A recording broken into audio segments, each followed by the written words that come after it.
Et ce matin, Thomas, vous partez à Berlin. Oui, avec cette guerre en Ukraine, on a parfois l'impression de revenir 60 ans en arrière, en pleine guerre froide. Bonjour Laurent Desbonnets, de cette époque-là, de la guerre froide, l'Allemagne conserve des abris antinucléaires. Alors sans être oiseau de mauvais augure, surtout pas, est-ce qu'ils sont encore en état, est-ce qu'ils sont encore utilisables ces abris antinucléaires, Laurent ? Bonjour, oui, il existe encore 620 abris répartis dans toute l'Allemagne, plus ou moins en état. Alors pas de panique, il n'y a aucun plan ces dernières semaines pour les réactiver, aucune communication officielle. Mais c'est vrai que de nombreux Allemands se sont dit récemment, tiens, il y avait un bunker pas très loin de chez nous il y a quelques années. Est-ce que par hasard, au cas où, il pourrait encore servir? Alors on va vous en faire visiter un ce matin. Il est situé à Korem, c'est une commune de 5000 habitants dans l'ouest du pays. Un bunker avec une histoire étonnante qui illustre bien le niveau de psychose qui existait au moment de la guerre froide. Ce bunker devait à lui seul permettre de réapprovisionner en billets de banque l'ensemble de l'Allemagne en cas d'attaque soviétique. Regardez, c'est un sujet réalisé avec Brice Boussoir. C'est un dédale souterrain, un bunker de 1500 mètres carrés avec bureau, cabinet médical, poste de télécommunication. Un abri antinucléaire construit pendant la guerre froide.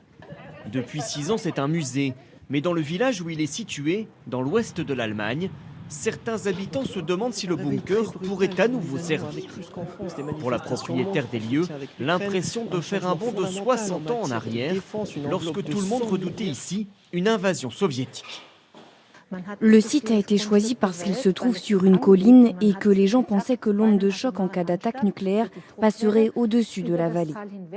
Si ce bunker était si protégé, c'est parce qu'il avait un rôle hautement stratégique. Derrière cette porte, dans ces petites caisses, 15 milliards de marks étaient entreposés.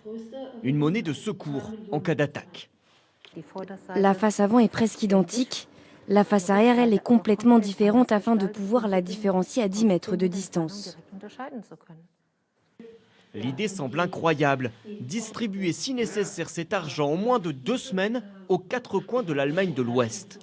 Une solution de secours en place jusqu'en 1988, sans jamais éveiller les soupçons des espions de l'Est.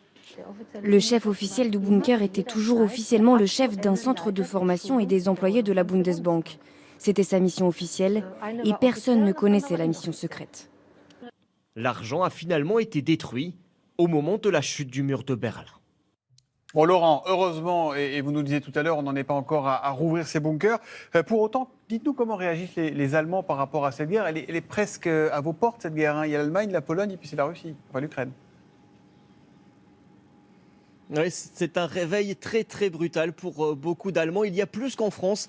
Chaque week-end, des manifestations monstres ici en soutien à l'Ukraine. Il y a un changement fondamental de politique en matière de défense avec une enveloppe de 100 milliards d'euros qui a été immédiatement débloquée pour moderniser l'armée allemande. Et puis, il y a même de plus en plus des voix qui s'élèvent pour demander une sorte de sacrifice financier de la part des Allemands pour se passer des importations de gaz russe. Vous savez que l'Allemagne est très dépendante de ce gaz. Selon une étude, ça coûterait jusqu'à 1000 euros par Allemand et par an si on voulait se passer de ce gaz russe. C'est énorme, mais beaucoup dans la presse ou dans la classe politique estiment qu'il est temps, qu'il est nécessaire de faire ce sacrifice en signe de pression supplémentaire face à la Russie. Merci Laurent Desbonnets en direct de Berlin.